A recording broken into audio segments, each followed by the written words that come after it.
has assumed office. Their important leader and the leader of opposition today in Parliament, in Lok Sabha, Shri Rahul Gandhi ji, keeps talking about crony capitalism, corruption, how today powerful people who are connected to more powerful people are able to abuse the proximity to power centers and get their way in terms of amassing wealth. Today I am here to show you proofs of one such instance. This is one such instance. I am going to come back to Delhi repeatedly and talk more and more about rampant corruption in Congress government in Telangana. The one instance I am going to point out, about a month ago, I have written an elaborate letter to Shri Manohar Lal Khattar ji, who is the urban development minister under whose department Amrut scheme currently functions. Now Amrut, as you all know, is a scheme that basically was launched by Government of India to facilitate creation of infrastructure, primarily water, sewerage, infrastructure, etc., in towns with population of more than 1 lakh. Amrut 2.0, under which in Telangana, tenders have been called in February this year, early this year. The tenders were called in about 8 packages. I have all the details here, but unfortunately these details you will not find in any of the websites in Government of Telangana. Government of Telangana has been basically keeping them all quiet. Even if you apply under RTI, you will not know कि किसको क्या tender मिला. इसीलिए थोड़ा मैं आप सबके सामने रखने की कोशिश कर रहा हूं. एक पैकेज बुलाया गया था 1758 करोड़ का, दूसरा 1881 करोड़ का, तीसरा 1135, another one for 1270, and so on. Altogether 6 packages totaling 8,888 crore work have been called for in February this year. Now why am I speaking in November if tenders were called in February? In fact, in Hyderabad, in the state of Telangana, we've been making this point very strongly.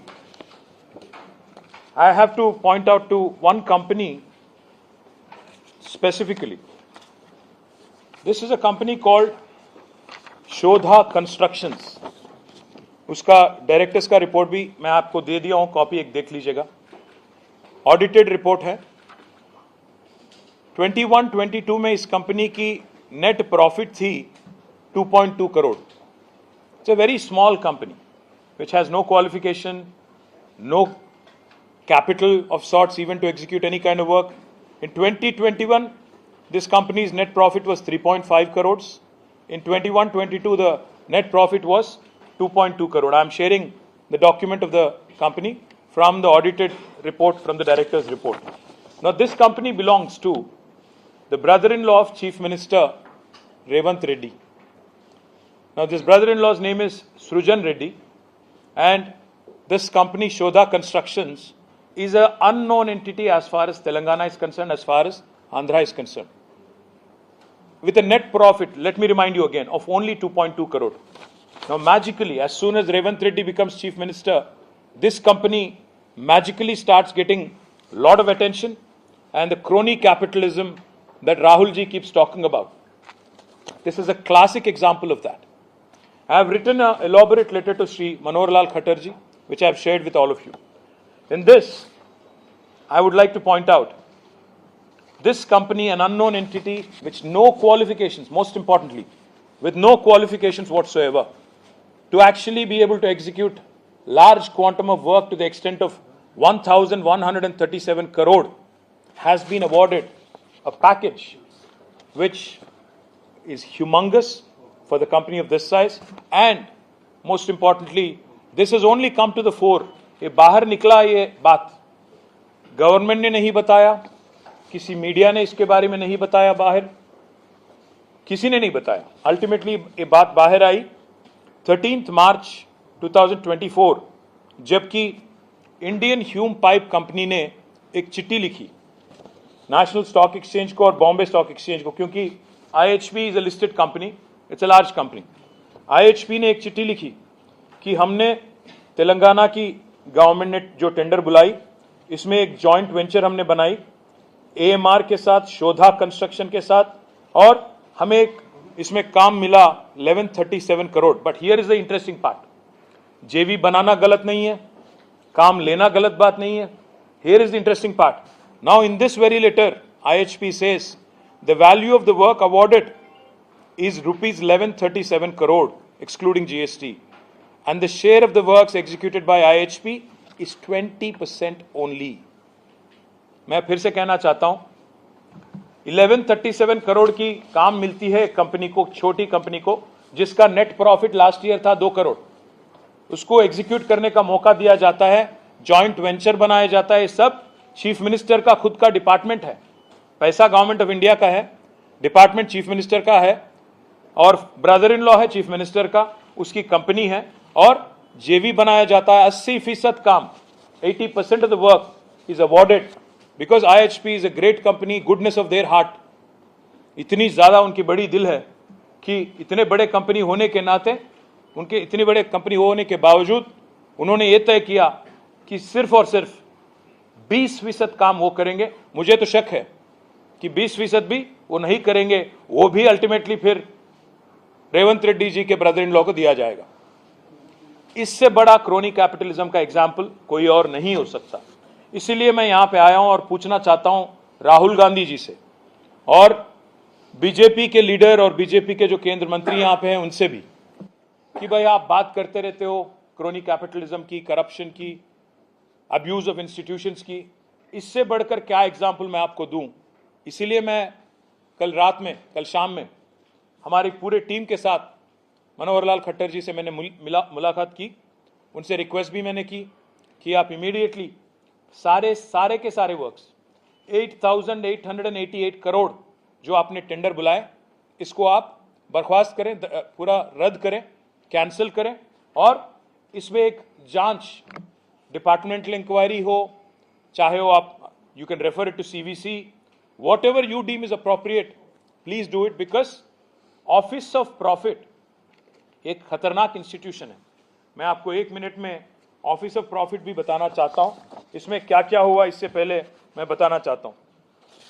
This is also a violation of article 191 sub clause 1 of the Indian constitution, because office of profit में आपको याद होगा हेमंत सोरेन जी पे case हो गया ED का, आज case चल रहा है।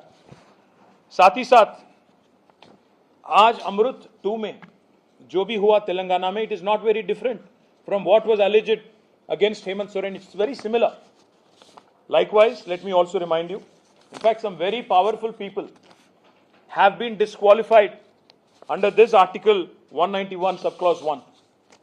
श्रीमती सोनिया गांधी जी, आपको याद होगा 2004 या 5 UPA 1 में नेशनल एडवाइजरी काउंसिल की चेयरमैन भी थी और साथ ही साथ MP भी थी, और जब एक केस फाइल हुआ उन पे और पिटिशन आया उन पे कि ऑफिस ऑफ प्रॉफिट के अंदर you can't hold 2 positions, she had to relinquish 1 post. Likewise, let me also remind you, there are a number of cases which I have detailed in the letter that I have just furnished a copy, of which I have furnished a copy to you. I can quote number of instances. There is a serious breach of office of profit clause in constitution. There is also a serious conflict of interest. जब सीधा chief minister के भाई साहब को आप काम दे देते हो और जिनकी कंपनी का कोई क्वालिफिकेशन नहीं, कोई नाम तक नहीं, इससे पहले उन्होंने कभी कोई काम तक नहीं किया, ऐसी कंपनी को आप दे देते हो। इसीलिए मैं पूछना चाहता हूं आज प्रधानमंत्री जी से कि आप, मैंने सुना आपकी भाषण महाराष्ट्र में, आप कह रहे थे कि तेलंगाना ATM बन गया कांग्रेस के लिए। हाँ, मैं मानता हूं, हम सहमत हैं कि तेलंगाना ATM बन गया राहुल गांधी जी के लिए और कांग्रेस पार्टी के लिए, पर आप क्या कर रहे हो? हम जब यहां पे आपको आधार सहित आपको दे रहे हैं, फैक्ट्स के साथ, एविडेंस के साथ, आपके गवर्नमेंट को हम शिकायत करके बता रहे हैं कि गलती हो रही है, और ये भी अमृत स्कीम है जो गवर्नमेंट ऑफ इंडिया का पैसा है। तो आपकी गवर्नमेंट क्या कर रही है? प्रधानमंत्री जी, आप कहते हो आरआर टैक्स वसूल होता है तेलंगाना में।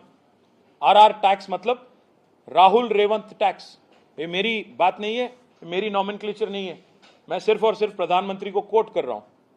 प्रधानमंत्री जी कह रहे थे पार्लियामेंट इलेक्शन के दौरान कि आरआर टैक्स वसूल होता है।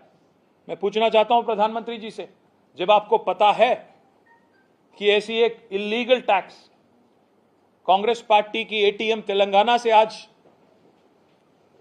जोरों शोर से चल रहा है, ऐसे काम, गलत काम, तो आप क्यों नहीं आपकी गवर्नमेंट एक्शन लेती है? और साथ ही साथ मैं ये भी पूछना चाहता हूं कि मनोहर लाल खट्टर जी और उनकी डिपार्टमेंट और यहां की government of India, will you or will you not act on the Amrit scam in Telangana? This will be a litmus test for BJP leadership in Delhi. आप जो भी कहते हो, इस बात में अगर आप विश्वास रखते हो कि कांग्रेस ने एटीएम बना लिया तेलंगाना को और बहुत ऐसे ही चीज आरआर टैक्स, अगर इस बात में सच्चाई है कि आप मानते हो इसमें सच्चाई है, तो आप तहकीकात शुरू करो, जांच शुरू करो, कैंसिल करो, रद्द करो।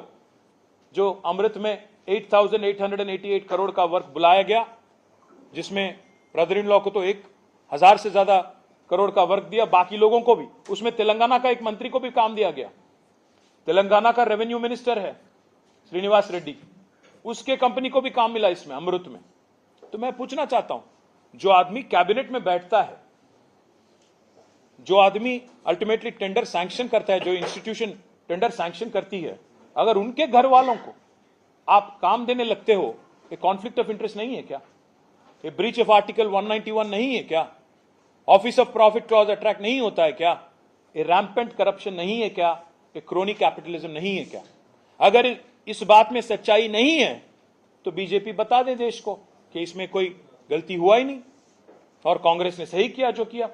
अगर इस बात में सच्चाई है तो जांच शुरू करो और जिन जिन पे एक्शन लेना है एक्शन लो और दुनिया को बता दो कि you mean business, whatever you say you stand by it. Let me also quickly add one more thing before I wind up. This is just the first episode, let me promise you. What I'm talking about is just the first of many things we are uncovering and we are unearthing in Telangana, and I will continue to come back to Delhi and continue to expose the corruption, crony capitalism of Rahul Gandhi and his party and his chief minister in Telangana, Revanth Reddy. We will not let this incompetent government in Telangana, corrupt government in Telangana, run amok with exchequer money. And finally, I hope, because कल हम लोग जब पूरे MPs के साथ खट्टर साहब से मिले तो उन्होंने कहा कि 25 तारीख को पार्लियामेंट शुरू हो रही है, तब तक हमें समय दीजिए, मैं भी थोड़ा जानकारी लेता हूं, आपके एमपीज के साथ मैं संपर्क में रहूंगा। तो मैंने उनको बताया, हमने उनको बताया कि सर अगर आप एक्शन नहीं लेंगे तो हम जरूर पार्लियामेंट में भी, राज्यसभा में हमारे 4 एमपी हैं, वहां ये मुद्दा उठाएंगे, सवाल करेंगे, जवाब मांगेंगे। उम्मीद करता हूं कि भारत सरकार हमारी आरोप को सीरियसली लेगी और तहकीकात शुरू होगी, जांच शुरू होगी और इसका कोई नतीजा भी निकलेगा और ये रैम्पेंट करप्शन जो है इसको अरेस्ट करने की प्रयास आपके तरफ से भी होगी। केवल लिप सर्विस से कुछ नहीं होता, बस ये कहने से कि तेलंगाना एटीएम बन गया कुछ नहीं होता, इसके बारे में कुछ करना भी होगा। प्रधानमंत्री जी, तो आप स्वयं कह चुके हो, इसलिए आप भी रिस्पॉन्ड करिए, मैं आपसे रिक्वेस्ट करता हूं। और जैसा मैंने कहा, this is just the first among many, there is more to come. अगर कांग्रेस को लग रहा है कि हमें दिल्ली नहीं आना चाहिए, दिल्ली में नहीं बताना चाहिए, मैं उनको याद दिलाना चाहता हूं, आपके चीफ मिनिस्टर और आपकी गवर्नमेंट जो 11 मंथ ओल्ड है, उनके तो अभी 25-26 ट्रिप हो गए दिल्ली का। हर 2 हफ्ते में बेचारा रेवंत रेड्डी दिल्ली आता है, हर 2 हफ्ते। अभी तक 26 पैसा भी नहीं मिला दिल्ली से, वो अलग बात है हमारी तेलंगाना गवर्नमेंट को। पर इसलिए मैं कहना चाहता हूं, अगर आप 26 बार आओगे, कम से कम हमें भी तो 2-4 बार तो आना पड़ेगा, आपके करप्शन को एक्सपोज करना पड़ेगा। ये तो हमारी जिम्मेदारी है, रिस्पॉन्सिबिलिटी है as principal opposition. So we will come back, we will continue to come back, we will continue to question this government is what I would like to say. Telugu mein, if you don't mind, can I switch or should I? If బావమరిదికేమో అమృతం పంచి అర్హత లేని కంపెనీకి 1137 కోట్ల రూపాయల వర్కులు కట్టబెట్టి, ఇది షోదా constructions యొక్క audited report. 2020-21 సంవత్సరంలో 3 కోట్ల లాభాల్లో ఉన్న కంపెనీ, 21-22లో 2.5 కోట్ల లాభాల్లో ఉన్న కంపెనీ ఈరోజు 1137 కోట్ల వర్క్, అమృత్ వర్క్ వారికి పంచిపెట్టింది రేవంత్ రెడ్డి గారు. అర్హత లేని కంపెనీ, అడ్రస్ లేని కంపెనీ, ఆయనకున్న అర్హతల్లా రేవంత్ రెడ్డి గారి బావమరిది కావడమే. ఆ కంపెనీకి ఈరోజు ఇంత పెద్ద ఎత్తున ఐహెచ్పి లాంటి కంపెనీతో జాయింట్ వెంచర్ కుదిరించి, ఇక్కడ చూడండి ఐహెచ్పి యొక్క దయార్ద్ర హృదయం ఎంత గొప్పది అంటే, వాళ్ళ హృదయం ఎంత పెద్దది అంటే, ఇంత పెద్ద కంపెనీ ఐహెచ్పి లాంటి కంపెనీ వాళ్ళేమో 20% పని చేస్తారంట. ఈ 1137 కోట్ల కాంట్రాక్ట్లో 80% పని రేవంత్ రెడ్డి గారి బావమరిది గారి కంపెనీ చేస్తుందట. ఏ కంపెనీకి అయితే 2 కోట్ల లాభాల్లో ఉందో ఆ కంపెనీ దాదాపు 800-900 కోట్ల వరకు వాళ్ళు చేస్తారట. మరి వాళ్ళకి పైసలు ఏడికెళ్ళి వస్తాయి, ఏదేడికెళ్ళి వస్తుంది చెప్పాలి. మేము నిన్న కేంద్ర పట్టణాభివృద్ధి శాఖ మంత్రి మనోహర్ లాల్ ఖట్టర్ గారిని అడిగినాం, కలిసాం, అందరం ఎంపీలందరం కలిసి చెప్పినాం వారికి 8,888 కోట్ల రూపాయలతో ఫిబ్రవరి ఈ సంవత్సరంలో మీ కేంద్ర ప్రభుత్వ డబ్బులు ఏవైతున్నాయో వాటికి టెండర్లు రాష్ట్ర ప్రభుత్వం పిలిచింది, 6 ప్యాకేజీల్లో పిలిచింది. ఈ 6 ప్యాకేజీల వివరాలు ఇంతవరకు ఏ వెబ్సైట్లో లేవు. రైట్ టు ఇన్ఫర్మేషన్ యాక్ట్ ద్వారా అడుగుదామంటే అక్కడ కూడా ఎలాంటి వివరాలు దొరకట్లేదు. ఎందుకింత దాచిపెడుతున్నారు, ఎందుకింత రహస్యం, ఎందుకింత గోప్యత అంటే ముఖ్యమంత్రి గారి బావమరిది కంపెనీ ఉన్నది కాబట్టి, ముఖ్యమంత్రి గారి మీద ఈగ వాలకుండా చూసుకోవాల్సిన బాధ్యత రాష్ట్రంలోని అధికారులదే కాబట్టి వాళ్ళు బయట పెట్టడం లేదు. కానీ మాకెట్లా దొరికింది దొంగలంటే, Indian Hume Pipe company letter రాసింది ఎన్ఎస్సికి, బిఎస్సికి, బాంబే స్టాక్ ఎక్స్చేంజ్కి, ఎన్ఎస్సికి, నేషనల్ స్టాక్ ఎక్స్చేంజ్కి. మాకు ఒక పని వచ్చింది, ఎందుకంటే లిస్టెడ్ కంపెనీ, మాకు పని వచ్చింది తెలంగాణ ప్రభుత్వంలో 1137 కోట్లు. కానీ మేము చాలా మంచి వాళ్ళం, ఎందుకంటే రేవంత్ రెడ్డి గారి బావమరిది కంపెనీకి 800 కోట్ల వరకు, 900 కోట్ల వరకు వాళ్ళకిచ్చి మేము కేవలం 20% చేస్తూ ఉన్నాం. మేము వాళ్ళకంటే 1000 రెట్లు ఎక్కువ పెద్ద కంపెనీ అయినా మా గుండె కూడా పెద్దది కాబట్టి మేము రేవంత్ రెడ్డి గారి బావమరిది మీద ప్రేమతో మేము ఈ రకంగా తప్పుకున్నామని వారు చెప్తా ఉన్నారు. నేను ఒక్క మాట అంటా ఉన్నా రేవంత్ రెడ్డి ప్రభుత్వాన్ని, అదేవిధంగా కాంగ్రెస్ ప్రభుత్వాన్ని. రేవంత్ రెడ్డి గారు మీ బావమరిది గారికేమో అమృతం పంచి వాళ్ళ కొడంగల్ వాసులకు విషం పంచుతా ఉన్నాం ఫార్మా పేరిట. ఇది ప్రజలందరూ చూస్తూ ఉన్నారు. నిన్న జరిగిన సంఘటన, ప్రజల తిరుగుబాటు ఏదైతే కొడంగల్లో ప్రారంభమైందో, మీ బావమరిదికేమో ఇక్కడ అమృతు, మీ అల్లుడు గారి ఫార్మా కంపెనీకేమో కొడంగల్లో భూములు గుంజుకోవాలా, దానికి మీ తిరుపతి రెడ్డి గారి దాదాగిరి, అల్లుడు కోసం ఈరోజు కొడంగల్ని బలిపెట్టే పరిస్థితి ఈరోజు కనబడతా ఉంది. అందుకే ప్రజల తిరుగుబాటు కూడా అక్కడ మొదలైంది. ఇంకా విచిత్రం ఏమంటే, రుణమాఫీకి డబ్బులు లేవు, రైతు బంధుకు లేవు, డబ్బులు ఎగ్గొట్టినారు ఆల్రెడీ వానాకాలం, పింఛన్ల పెంపు కోసం డబ్బులు లేవు, తులం బంగారం ఇవ్వడానికి డబ్బులు లేవు, మహిళలకి 2,500 రూపాయలు ఇచ్చేదానికి లేవు డబ్బులు. కానీ చాలా విచిత్రం, మహారాష్ట్ర ఎన్నికల్లో సిగ్గు లేకుండా 300 కోట్లతో అడ్వర్టైజ్మెంట్లు ఇవ్వడానికి మాత్రం డబ్బులు ఉన్నాయి. 300 కోట్లని నేను ఊరికే ఆరోపించట్లేదు. 300 కోట్ల తెలంగాణ ప్రజల సొమ్ము నీ అబ్బ సొత్తు అన్నట్టు, మీ రాహుల్ గాంధీ సొత్తు అన్నట్టు, ఇవాళ చేయని పనులు చెప్పినట్టుగా దిక్కుమాలిన ప్రచారం, जो काम किया ही नहीं तेलंगाना में, उसको लेके महाराष्ट्र में आज कैंपेन चल रही है. महाराष्ट्र में राहुल गांधी झूठ बोलते हैं, कहते हैं कि हम हर महिला को हर महीना 2,500 रुपीस हम डिपॉजिट करते हैं महालक्ष्मी स्कीम के अंदर. ये झूठ है, सरासर गलत है. मैं राहुल जी से सवाल करता हूं, उनसे डिमांड करता हूं, आप आइए तेलंगाना, एक महिला मुझे मिलाइए, दिखाइए जिनको आपकी गवर्नमेंट ने 2,500 रुपया महीना आज तक दिया हो इस 11 महीने में. मैं पूछना चाहता हूं राहुल जी से, आप जो यहां पे झूठ बोल के महाराष्ट्र में सियासी फायदे के लिए आप कोशिश कर रहे हो, इसमें एक भी 300 करोड़ खर्च करके जो आप कैंपेन कर रहे हो तेलंगाना प्रजा की धन के साथ, इसमें एक भी अगर सच्चाई है क्या, आप एक बार अपने आप से इंट्रोस्पेक्ट कर लेना. मैं दूसरी बात भी कहना चाहता हूं, వీళ్ళు తెలంగాణలో కాంగ్రెస్ హైకమాండ్ మోడీ గారు అంటా ఉన్నారు ఏటీఎం అయిపోయింది తెలంగాణ. ఎస్, రాహుల్ గాంधी कांग्रेस पार्टी की तेलंगाना हैज बिकम एटीएम. मैं मोदी जी से पूछना चाहता हूं, मोदी गारिని అడుగుతా ఉన్నా, మరి తెలంగాణ ఏటీఎం అయితే మీ ప్రభుత్వం ఏం చేస్తుంది? మేము నిన్న నెల కిందట రాసినాం మీ కేంద్ర మంత్రి గారికి ఉత్తరం, డీటెయిల్గా రాసినాం.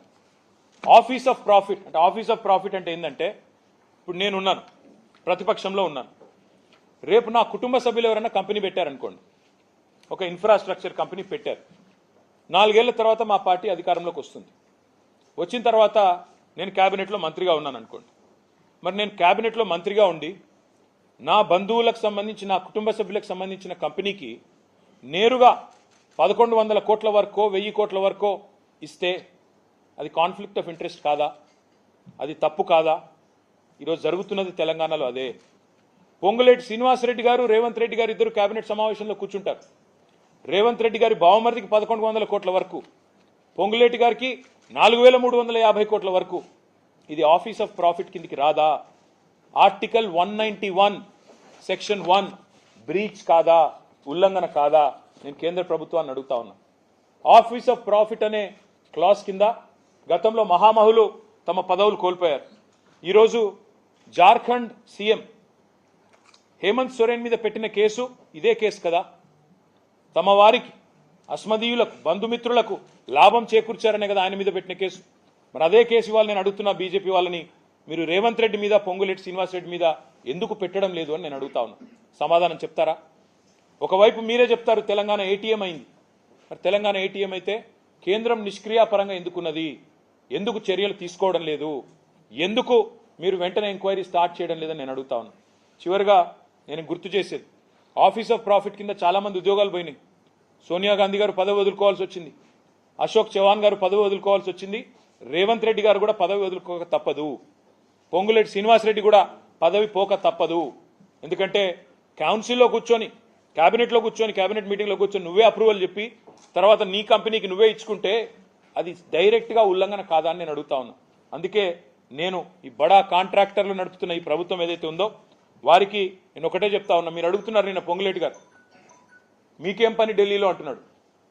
అంటే ఢిల్లీకి వచ్చి 26 సార్లు 26 పైసలు దేని అసమర్థుల కంటే ప్రధాన ప్రతిపక్షంగా మేము ఢిల్లీకి వస్తాం. ఇక్కడ ఉన్న కేంద్ర ప్రభుత్వాన్ని, ఇక్కడ ఉన్న కేంద్రంలోని అధికారుల్ని, కేంద్రంలోని సంస్థల్ని, ప్రెస్ని కలుస్తాం. దేశ ప్రజల దృష్టికి మీ మోసాన్ని తీసుకొస్తాం. మీకెందుకు భయం అవుతుంది మేము ఢిల్లీకి వస్తే? మీకెందుకు ఇబ్బంది అవుతుందని నేను అడుగుతా ఉన్నా. ఇంకొక మాట కూడా నేను విజ్ఞప్తి చేస్తా ఉన్నా. मैं रिक्वेस्ट करना चाहता हूं इलेक्शन कमीशन ऑफ इंडिया को भी कि आप महाराष्ट्र और तेलंगाना की जो बॉर्डर एरिया है इसमें आप भी और चेक पोस्ट लगाओ, क्योंकि आज तेलंगाना एटीएम बन गया कांग्रेस के लिए. महाराष्ट्र के इलेक्शन में काफी सारा पैसा आज तेलंगाना से वहां तक महाराष्ट्र तक बह रहा है. అక్కడ దాకా వరద బారుతా ఉంది ఇవాళ డబ్బులది. ఖచ్చితంగా వాళ్ళు కూడా పరిశీలించాలి ఎలక్షన్ కమిషన్ కూడా నేను డిమాండ్ చేస్తా ఉన్నా. ఇంకొక మాట కూడా నేను చివరిగా చెప్తా ఉన్నా. ప్రభుత్వ వైఫల్యాలను మేము చీల్చి చెండాడుతుంటే, వీళ్ళ స్కామ్లు ఒకటి తర్వాత ఒకటి బయట పెడుతుంటే వీళ్ళకు దడబట్టుకుంది. సివిల్ సప్లై స్కామ్ ఉంది నెక్స్ట్, పొంగులేటి శ్రీనివాసరెడ్డి గారి కంపెనీకి సంబంధించిన లీలలు నెక్స్ట్ వస్తాయి. అన్నిటికీ ఢిల్లీకి వస్తాము, బరాబర్ వస్తాము. ఢిల్లీలో తప్పకుండా ఇక్కడ విచారణ సంస్థలను కలుస్తాం. 100% మీ భరతం పడతామని చెప్పి కూడా నేను విజ్ఞప్తి చేస్తా ఉన్నా. ఇంకొక మాట కూడా నేను చెప్పి నేను ముగిస్తాను. ఇవాళ వసూళ్లు, బెదిరింపులు రాష్ట్రంలో నిరాటంకంగా సాగుతున్నాయి రేవంత్ రెడ్డి వచ్చినాక. ఇది నేనన్న మాట కాదు, స్వయంగా భారత ప్రధానమంత్రి నరేంద్ర మోడీ గారు ఆర్ఆర్ ట్యాక్స్ వసూలవుతున్న తెలంగాణలో అని చెప్పారు. నేను అడుగుతున్న ప్రధానమంత్రి గారిని, ఢిల్లీలో ఉండే ముఖ్యమైన మంత్రుల్ని, మీరు మరి ఆర్ఆర్ ట్యాక్స్ అని తెలుసు, రాష్ట్రంలో దోపిడీ నడుస్తుందని తెలుసు, వసూలు నడుస్తున్నాయని తెలుసు, ఇన్ని తెలిసి మరి మీరెందుకు చర్యలు తీసుకోవడం లేదు? మీరెందుకు ఉపేక్షిస్తున్నారు? మీరెందుకు రేవంత్ రెడ్డితో ఇంకా కూడా రాసుకొని పూసుకొని మీ నాయకులు తిరుగుతూ ఉన్నారు? 8 మంది ఎంపీలు ఉన్నారండి బీజేపీకి. ఒక్క ఎంపీ ఈ రోజు వరకు కాంగ్రెస్కి వ్యతిరేకంగా మాట్లాడా? ఒక్క ఎంపీ రేవంత్ రెడ్డికి వ్యతిరేకంగా మాట్లాడా ఈ రోజు వరకు? ఒక్కరోజు మాట్లాడరు. అదేవిధంగా మాకు తెలుసు మీ ఎజెండా. మీరు ఈరోజు ఏదో ఒకటి చేసి, రేవంత్ రెడ్డి ఒక ఎజెండా ఒకటే, హైదరాబాద్ని 4 ముక్కలు చేయాలంటే కార్పొరేషన్ని. తద్వారా ఏం చేయాలి? బ్రాండ్ ఇమేజ్ దెబ్బతీయాలి. చివరికి ఏం చేయాలి? బీజేపీ పాలిత రాష్ట్రాలకు లేదా బీజేపీ సారథ్యంలోని రాష్ట్రాలకు ఇక్కడ పెట్టుబడులు పోవాలి. మొత్తానికి తెలంగాణ అనేది విఫల ప్రయోగంగా ఉండాలి. ఈ రకంగా మీరు ఏదైతే ప్రయత్నాలు చేస్తున్నారో తప్పకుండా పరిపాలన చేతగాక ప్రజల్ని పక్కదారి పట్టించే ప్రయత్నం చేస్తున్నారో ఈ చేతగాని ముఖ్యమంత్రి చేవలేని ప్రభుత్వం చేస్తున్న అవినీతిని ఎండగడుతూనే ఉంటాం. మీ అనుభవ రాహిత్యం వల్ల ఈరోజు ప్రజలు బాధలు పడతా ఉన్నారు. చివరికి ప్రజలు తిరగబడి మీ సొంత నియోజకవర్గం కొడంగల్లోనే మీరు సెక్యూరిటీ లేకుండా పోలేని పరిస్థితి. రైతుల భూములు లాక్కుంటానంటే రైతులు తిరగబడుతున్నారు. కాబట్టి ఇక్కడైనా బుద్ధి తెచ్చుకోండి, తప్పులు చేయకండి. మీ అమృత్ స్కామ్ను, మీ సివిల్ సప్లై స్కామ్ను, మీ రెవెన్యూ మినిస్టర్ గారి స్కామ్లను ఒకటి తర్వాత ఒకటిగా ధారావాహికగా సీరియల్ ఎట్లయితే వస్తాయో ఎపిసోడ్ తర్వాత ఎపిసోడ్ బయట పెడుతూనే ఉంటాం. ఢిల్లీకి వస్తూనే ఉంటాం. ఢిల్లీ ద్వారా జాతి మొత్తం దృష్టికి కూడా ఇవాళ ఈ క్రోనీ క్యాపిటలిజం, ఈ కరప్షన్ని ఎండగడతామని చెప్తూ ఇవాళ పత్రికా సమావేశంలో పాల్గొన్న మిత్రులందరికీ పేరు పేరున ధన్యవాదాలు. నమస్కారం.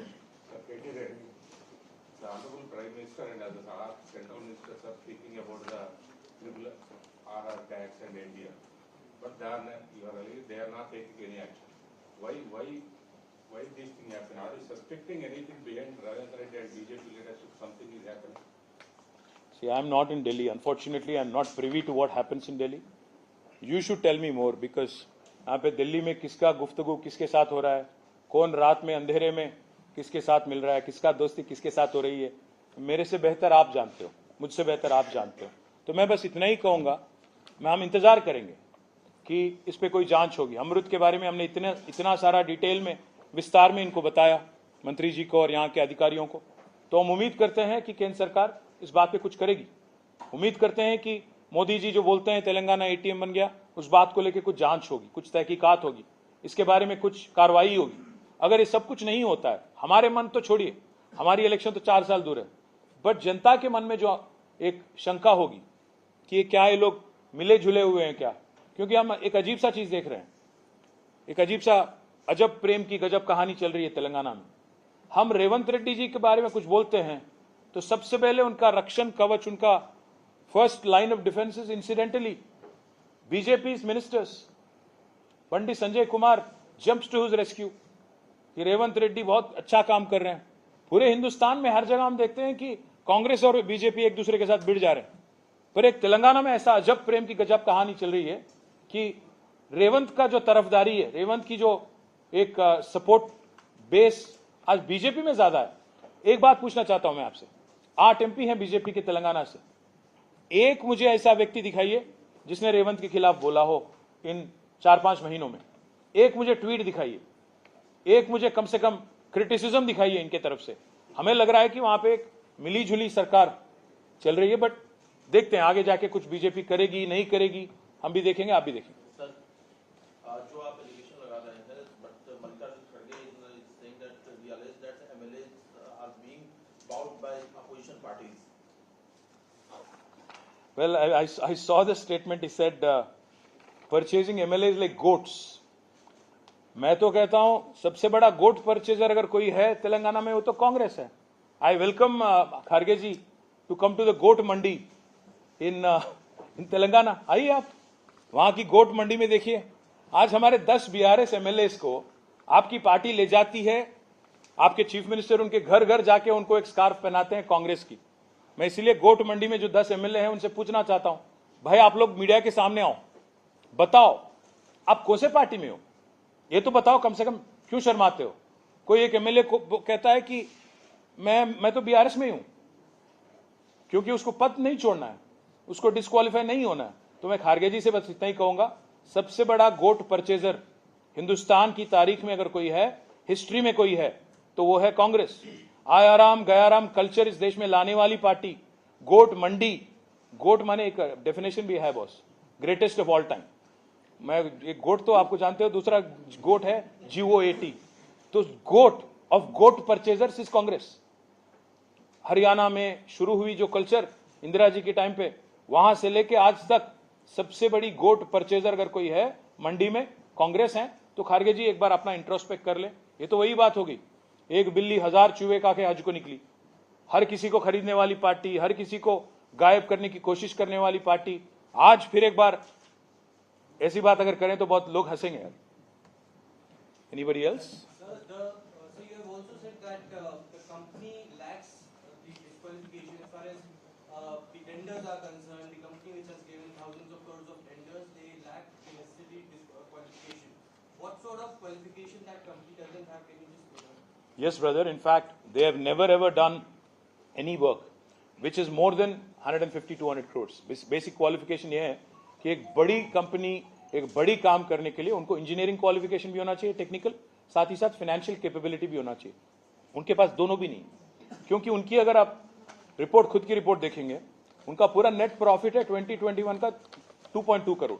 सो ऐसी कंपनी जिसके पास ना कोई टेक्निकल क्वालिफिकेशन है ना कोई फाइनेंशियल कैपेबिलिटी है, उनको जबरदस्ती किसी के साथ जेवी बना के, क्योंकि वो चीफ मिनिस्टर के करीबी रिश्तेदार है, जबरदस्ती बना के, और उस कंपनी से भी जबरदस्ती, बड़ी कंपनी है वो 20% काम करेगी, छोटी कंपनी जिसके पास 2 करोड़ टैक्स है, सॉरी प्रॉफिट है, वो 80% करेगी.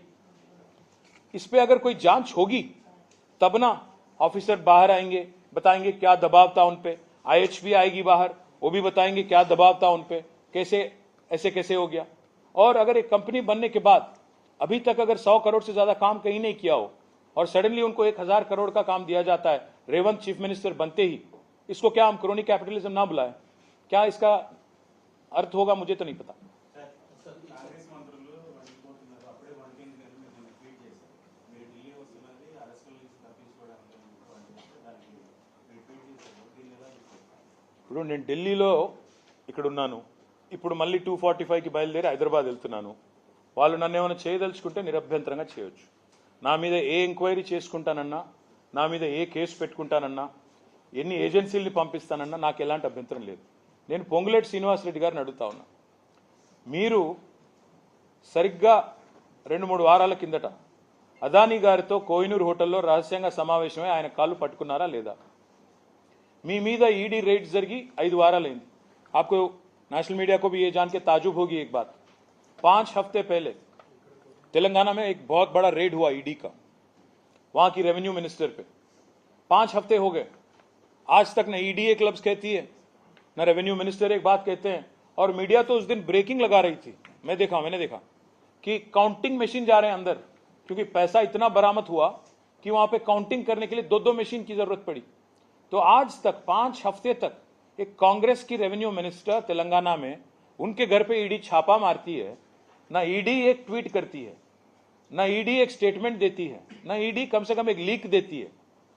लीक में तो वो माहिर है, पूरे बाकी लोगों से पहले मीडिया को खबर पहुंच जाती है. न लीक, न रिपोर्ट, न स्टेटमेंट, न ट्वीट.